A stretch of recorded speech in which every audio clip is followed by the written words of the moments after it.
ആരാണ് നിത്യാദേവിമാർ? ശ്രീചക്രത്തിലെ ആന്തരിക ശക്തികളായി നിത്യാദേവിമാർ മാറുന്നതെങ്ങനെയാണ്? നമുക്ക് അതിനെക്കുറിച്ച് ഒന്നറിയാം.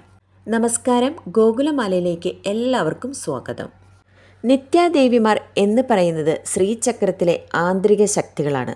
നിത്യാദേവിമാർ എന്ന് വിളിക്കുന്ന 15 ദേവികൾ, അതായത് ബിന്ദുരൂപത്തിലുള്ള ശ്രീദേവി ഉൾപ്പെടെ 16 ദേവികൾ എന്നാണ് സത്യം. ശ്രീചക്രത്തിൽ സ്ഥിതി ചെയ്യുന്ന ആന്തരിക ശക്തികളാണ് ഈ ദേവിമാർ. ഇവർ ഷോഡശകല സ്വരൂപിണികൾ എന്നും അറിയപ്പെടുന്നു. അഥവാ 16 തത്വങ്ങൾ, 16 കലകൾ പ്രതിനിധീകരിക്കുന്ന ദേവികൾ.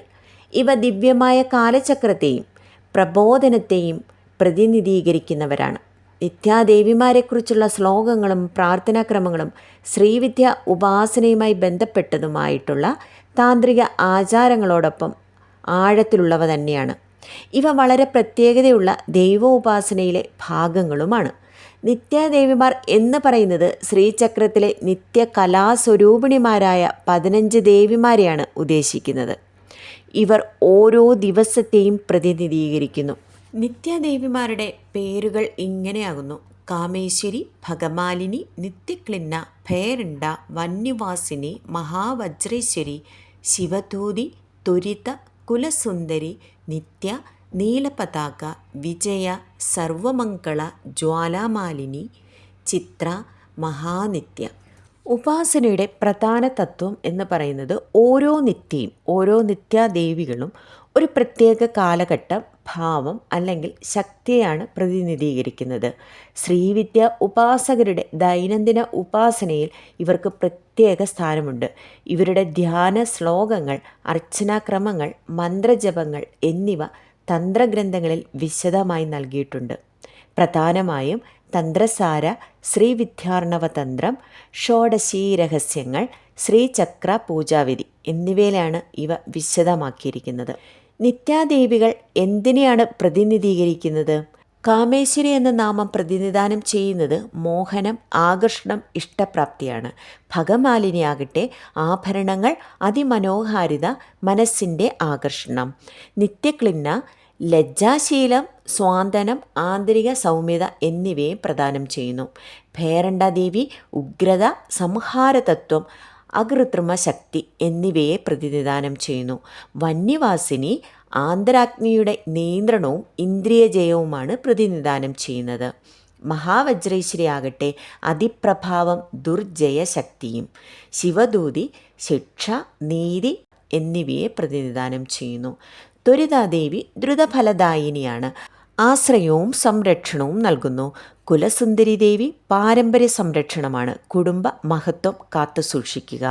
നിത്യാദേവി ദൈനംദിന സ്മരണയും സ്ഥിരതയുമാണ് നൽകുന്നത്. നീലപതാക രഹസ്യത്വവും ചൈതന്യത്തിൻ്റെ ആഴവും കൂട്ടുന്നു. വിജയാദേവിയാകട്ടെ വിജയശക്തിയും കർമ്മഫല വിജയവും നൽകുന്നു. സർവമംഗള എല്ലായിടത്തും മംഗളം നൽകുന്നു, സൗഭാഗ്യവും ശാന്തിയും നൽകുന്നു.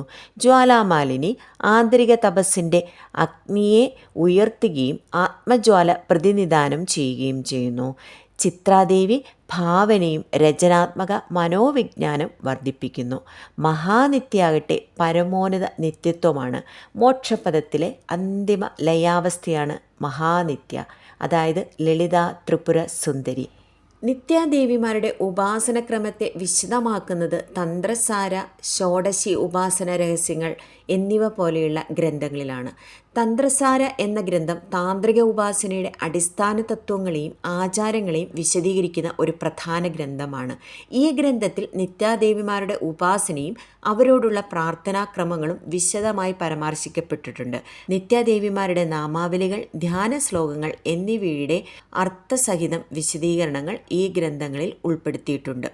ഷോഡശി ഉപാസനാ രഹസ്യ ഗ്രന്ഥങ്ങളിലും ഈ ഉപാസനയുടെയും ആചാരങ്ങളുടെയും വിശദീകരണം വളരെ ശ്രദ്ധേയമായി ഉൾപ്പെടുത്തിയിട്ടുണ്ട്.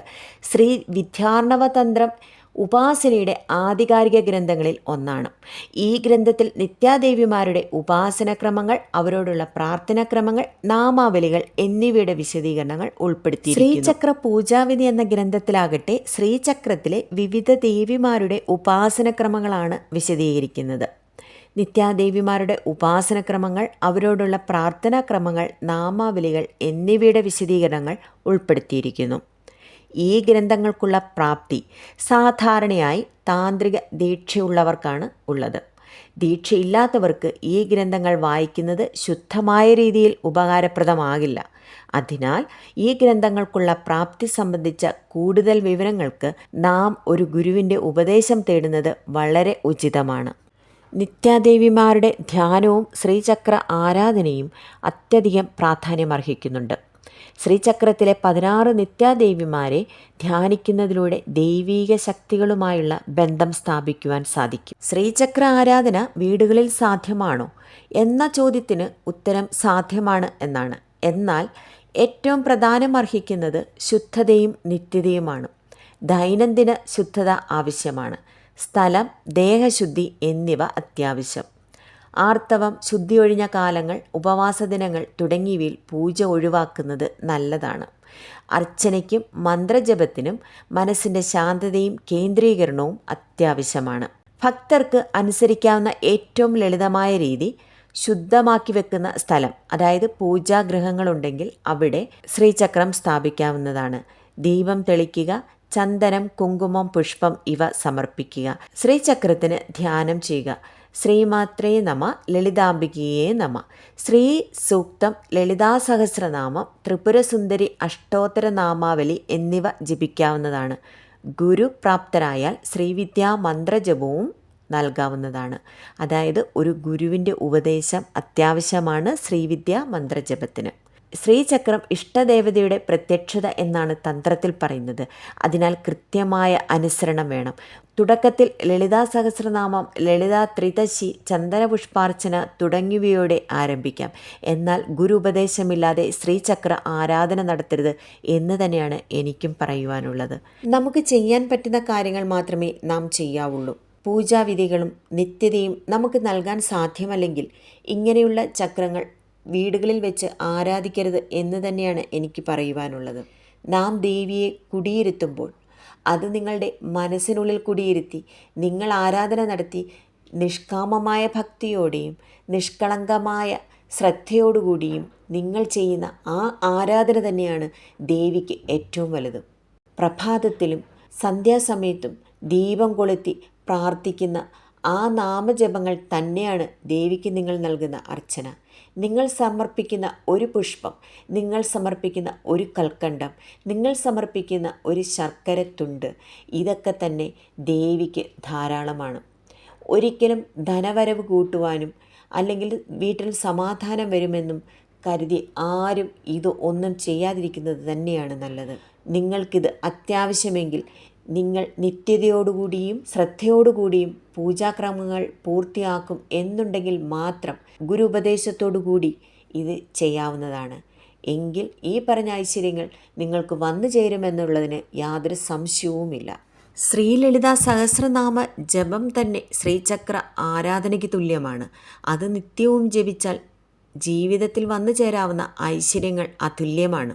ലളിതാ സഹസ്രനാമം ജപിച്ചാൽ പാപങ്ങൾ നശിക്കും, ആശയങ്ങൾ സാക്ഷാത്കാരമാകും, ആത്മജ്ഞാനത്തിൽ ഉയരാം, ദേവിയെ നേരിട്ടറിയാം. ഇങ്ങനെ ബ്രഹ്മാണ്ഡ പുരാണത്തിൽ പോലും പറയുന്നുണ്ട്. സച്ചാമര രമാവാണി സവ്യദക്ഷിണ സേവിത അദ്വൈത സുഖാനുഭവ ദ്വൈതവാർജിത വർമ്മിണി. ഇതിൻ്റെ അർത്ഥം എന്തെന്നാൽ സച്ചാമര രമാവാണി സവ്യദക്ഷിണ സേവിത എന്നാൽ ലക്ഷ്മിയും സരസ്വതിയും ഇരുഭാഗത്തു നിന്നും ചാമരം വീശി ലളിതാദേവിയെ സേവിക്കുന്നു. ഇത് ദേവിയുടെ പരമാധികാരത്തിൻ്റെ പ്രതീകമാണ്.